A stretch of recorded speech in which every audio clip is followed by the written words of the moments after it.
It's amazing how fast things can change. Just a week ago, we were talking about how the Grizzlies were amidst one of their biggest struggle stretches of the season, and now four in a row in some really good trends of elite basketball after a dominant win against the Charlotte Hornets. We're gonna break it down right here. That Steven Adams, John Morant, and the whole game coming up right here, right now on Locked On Grizzlies.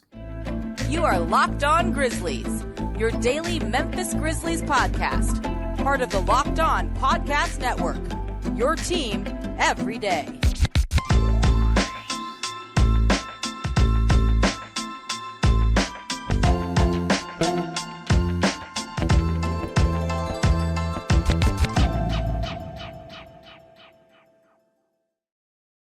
What's going on, everyone, and welcome back to Locked On Grizzlies. I am your host, your solo host for today, Damichael Cole, beat writer at the Commercial Appeal here in Memphis, Tennessee. Want to thank you for making Locked On Grizzlies one of your first listens each and every day. Make sure you continue to like, comment, subscribe, and listen to us wherever you like to listen to your podcasts. You like Google Podcasts, Spotify, Apple Podcasts, Stitcher, Spotify, all of the above.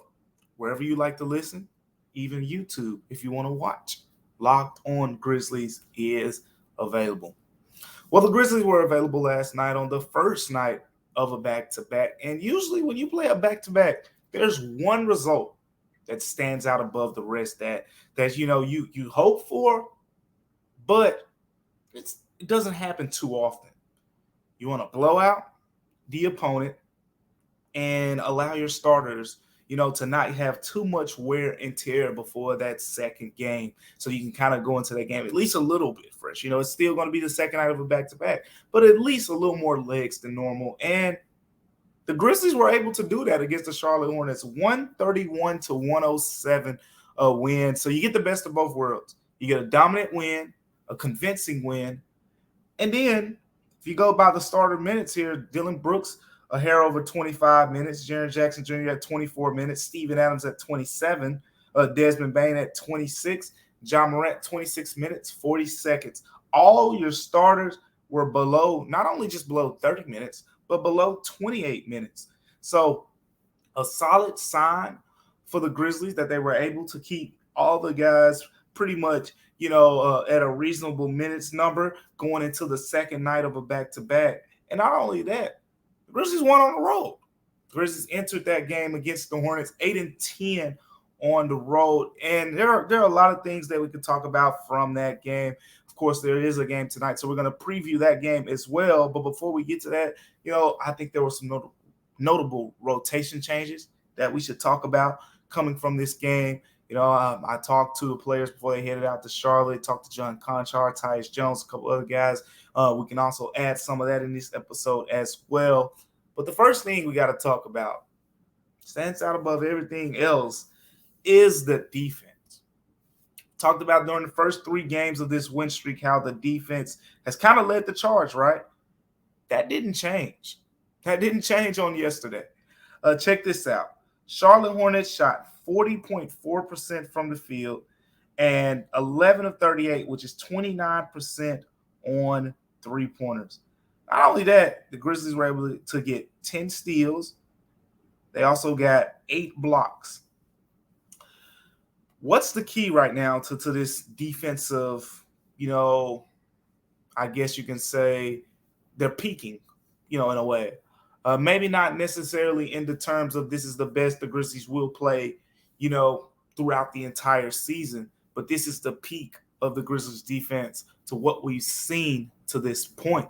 They've jumped all the way up near the top of the NBA in defensive rating. And I remember earlier this season, we were a few games into the season, we were wondering, all right, is the defense all right? They were in the bottom 20s. I believe they were 27, 28 in defensive rating in the NBA. And there was a small sample size there. So it all starts with two players. And you know the two players, but I'm going to say the names anyway because we got to break this down, right? It's Locked On Grizzlies. Jaren Jackson Jr. and Dillon Brooks.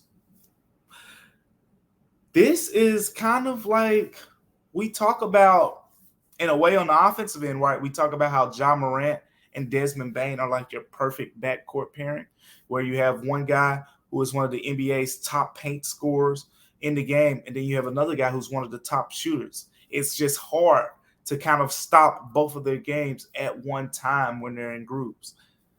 On the defensive end, you can kind of make the same argument for Jaren Jackson Jr. and Dillon Brooks as being one of the top, just that perfect combination in terms of defensive duos. And it's kind of hard to score on both of them because with Dillon Brooks, on most nights, you have a guy who's going to guard the top wing scorer.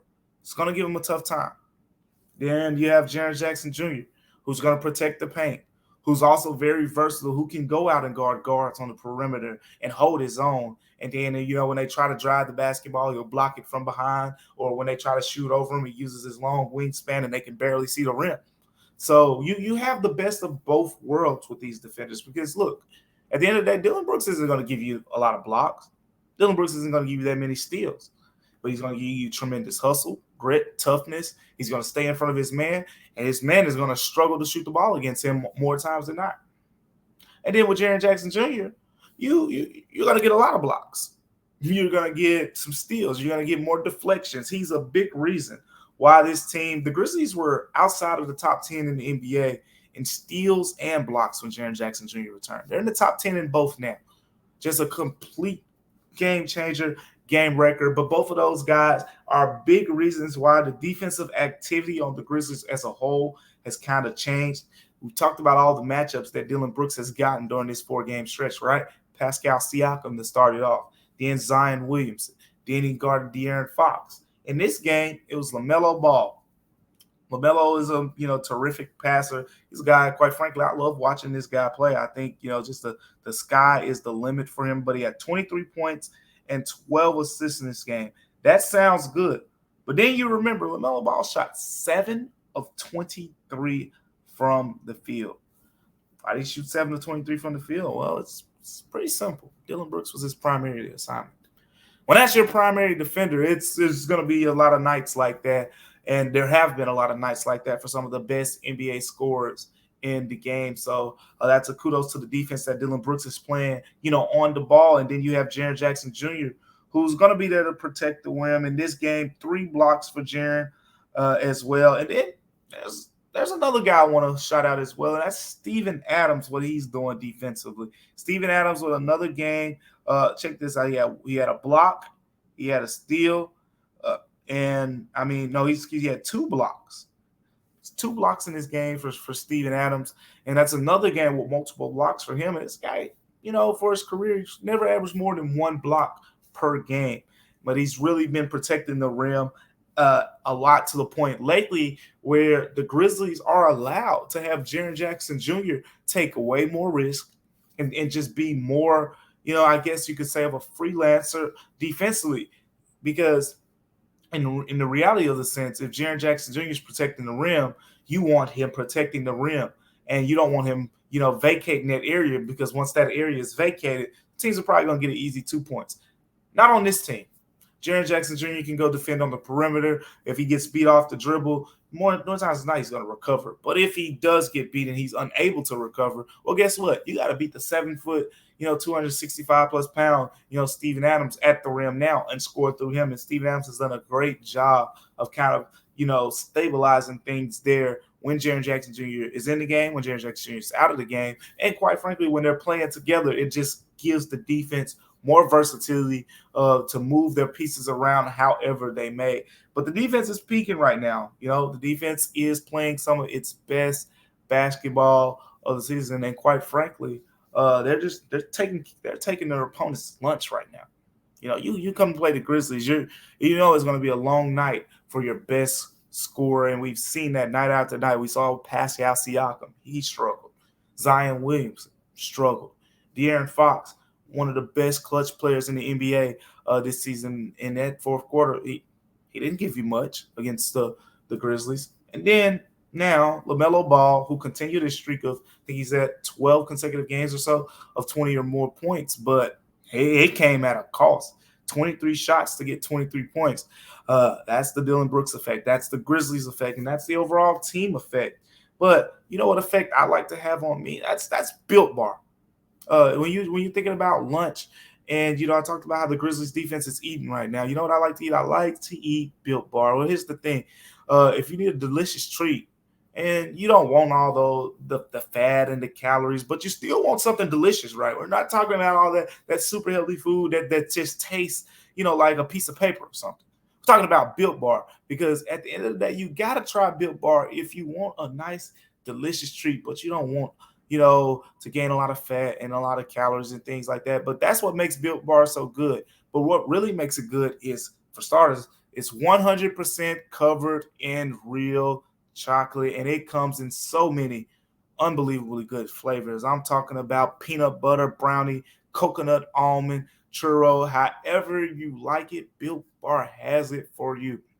And look, I'm not sure how Built Bar does it, because they taste like candy bars. Quite frankly, they taste like candy bars.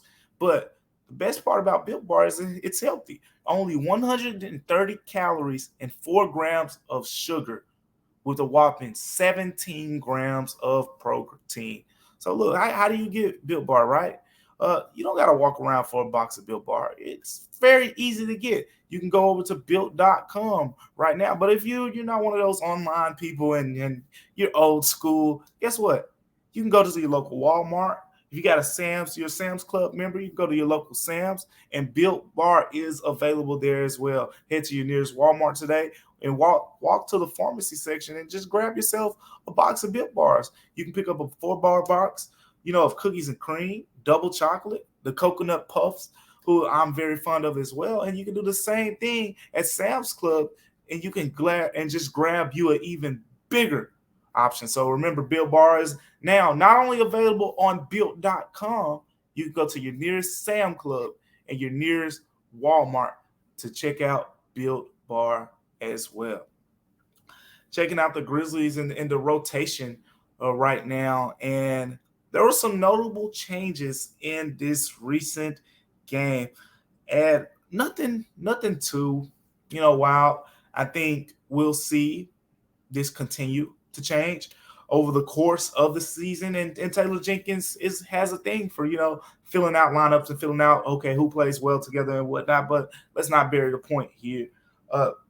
John Conchar and David Roddy both got minutes over Zaire Williams. Zaire Williams, who was back active after missing the past 2 games due to right knee soreness, was active but did not play until in the fourth quarter, when the game result was pretty much decided. The Grizzlies were up over 30 points, I believe, at that point. Zaire Williams checked into the game, made a 3-pointer, and made a few impactful plays overall. But again, the game result was decided, so he's playing against Charlotte's backups as well. But the point here is about John Conchar and David Roddy. So I want to start with Conchar because he's someone who I recently had a good conversation with. And, I asked him, he came through that stretch. I remember tweeting it out in that Golden State game where we were talking about a 2-3 game stretch where John Conchar hadn't scored more than 3 points.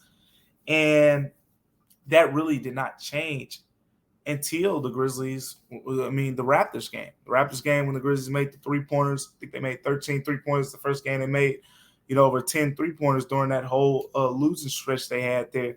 And John Conchar was a big breakout, candidate during that part. So I asked him, I said, was there an adjustment for him? Is there something different?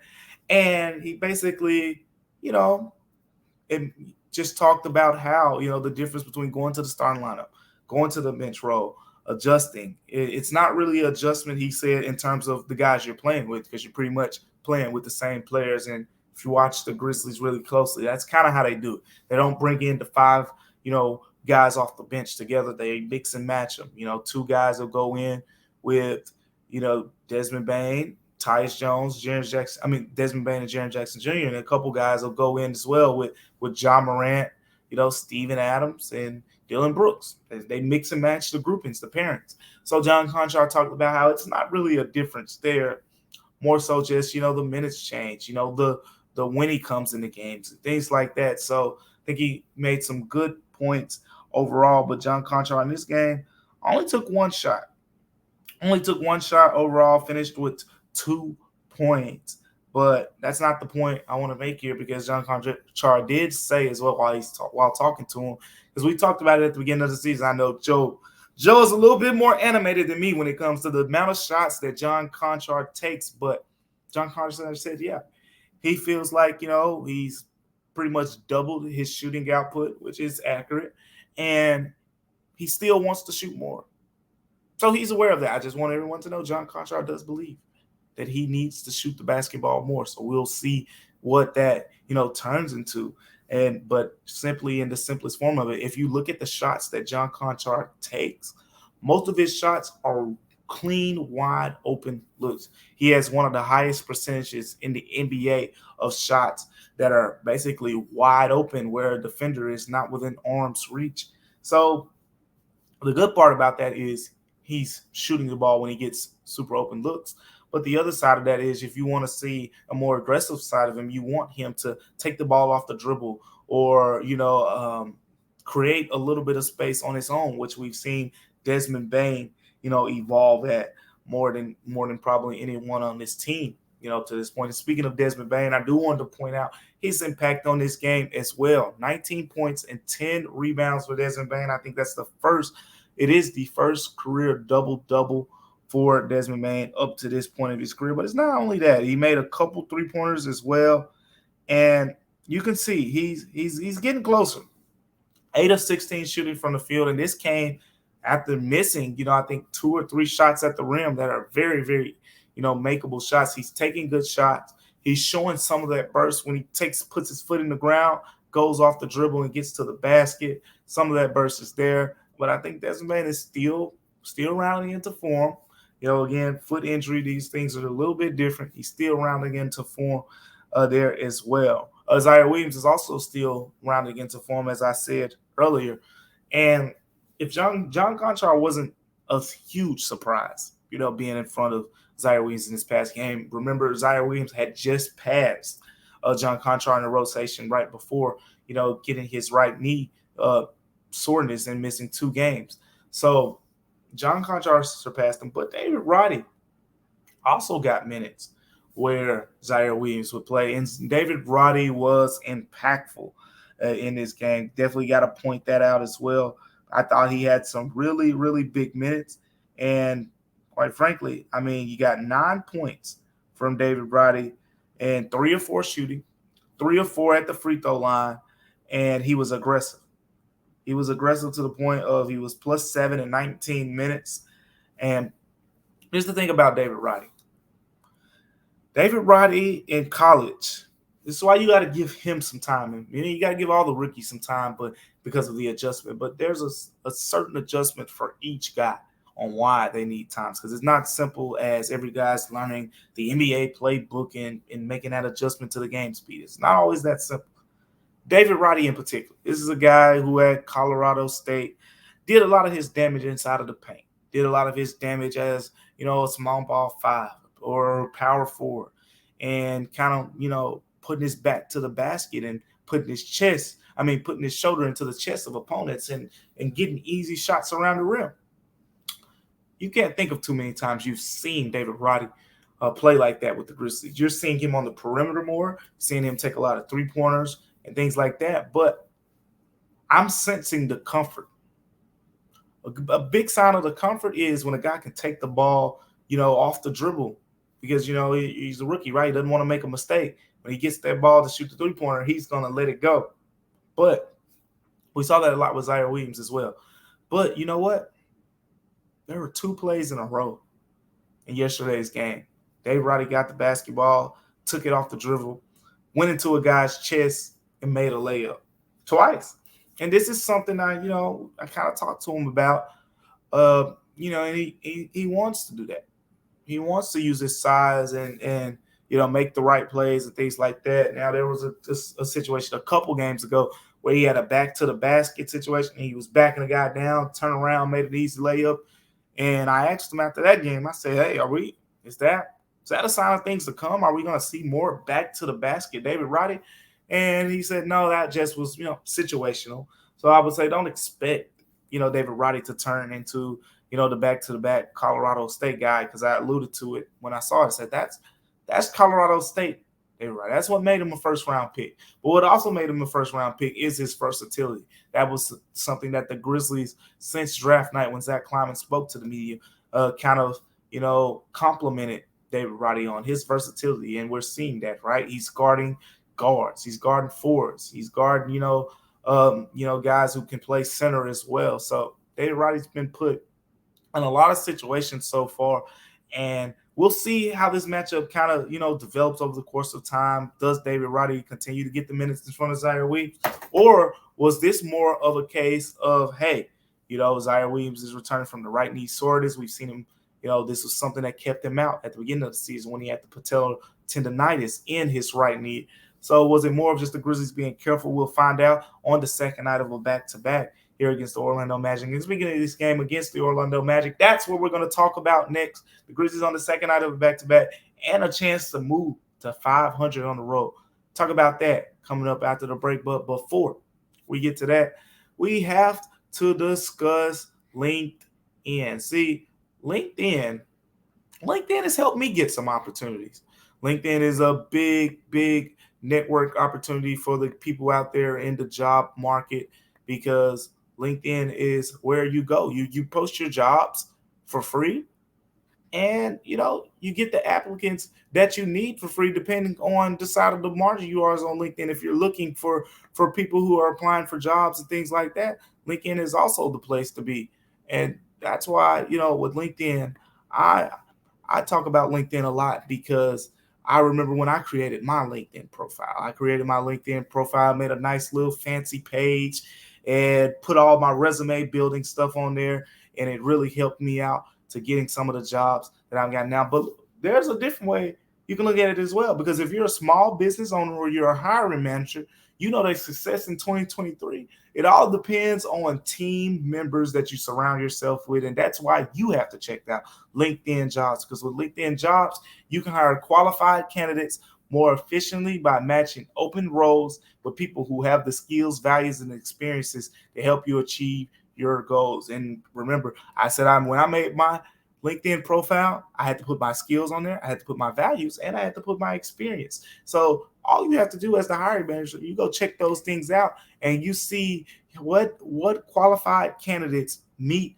the standards that you're looking for. And then you can also go beyond the resume data, right? By using the insights from your job post, the company and their 875 million member profiles to put your post in front of the most qualified candidates. LinkedIn Jobs make it easy to screen and rate applicants based on your job qualifications, all on one platform. It's why small business rates LinkedIn Jobs as the number one option in delivering quality hires versus leading competitors. So look, all you have to do is simple as this. LinkedIn Jobs helps you find the qualified candidates you want to talk to. All you have to do is post your job for free on LinkedIn. That's LinkedIn.com/LockedOnNBA.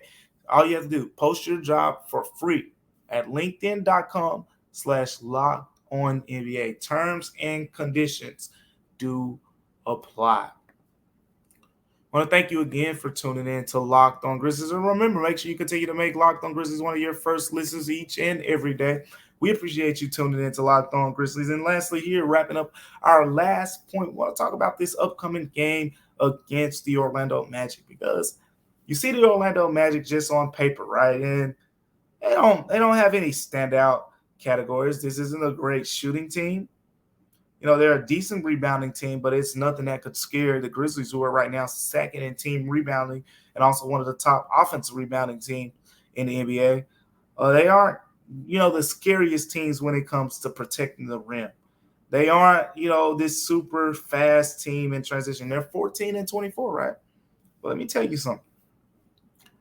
Don't get the Magic on the road confused with the Magic at home. The Orlando Magic at home right now, they are 14-24 overall.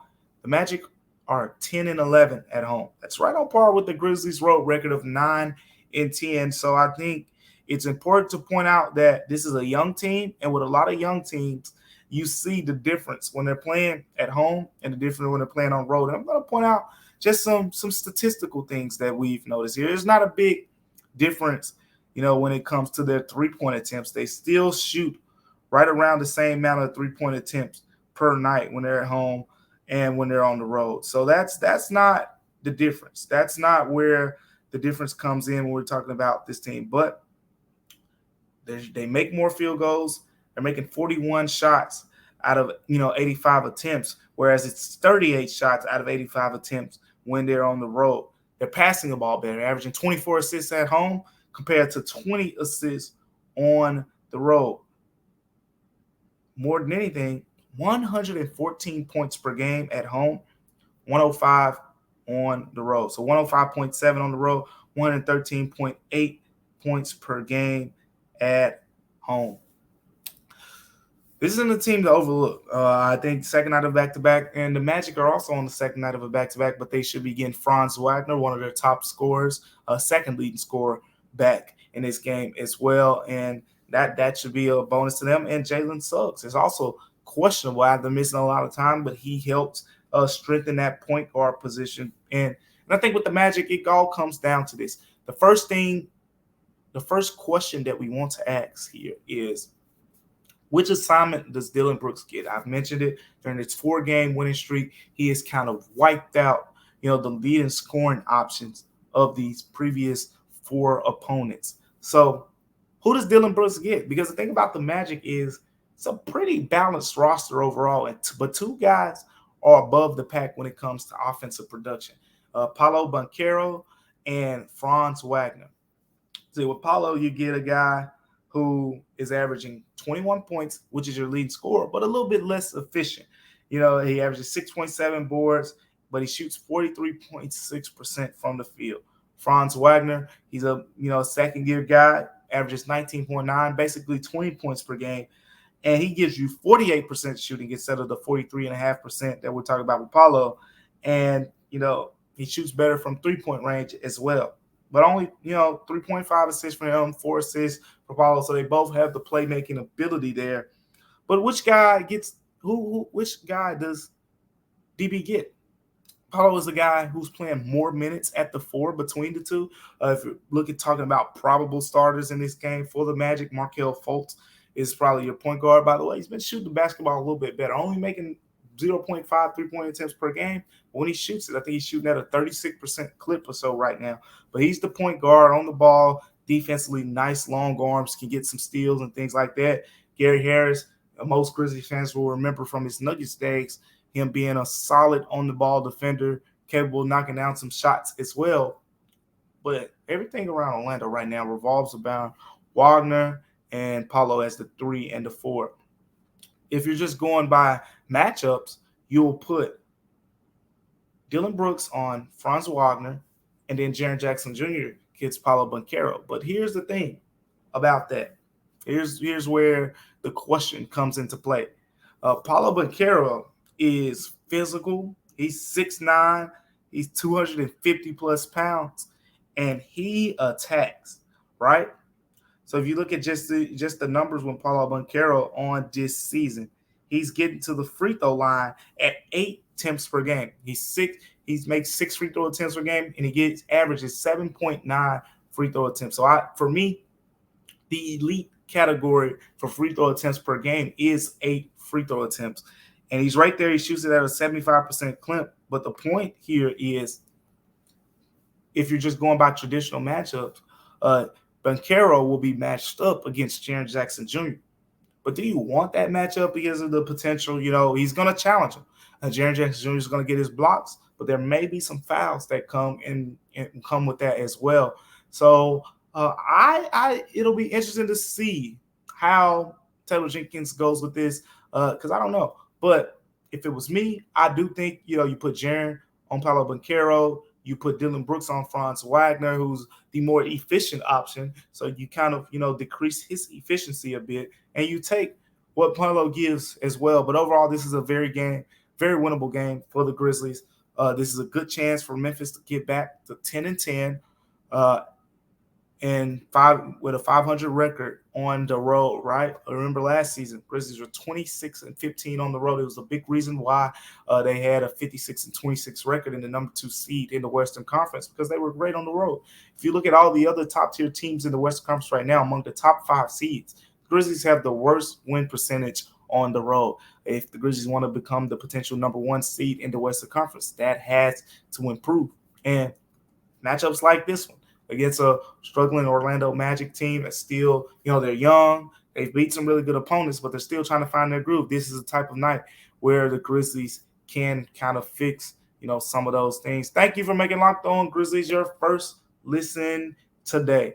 Now make your second listen game to game. See every moment across the NBA, the Western Conference, every top performance, every result. Locked On Game to Game covers every game from across the league, with local analysis that only Locked On can deliver. So you have to follow game to game on Locked On NBA, and it's available on the Odyssey app, YouTube, and wherever you get your podcast. So thank you for tuning in to Locked On Grizzlies on today. We appreciate you tuning in.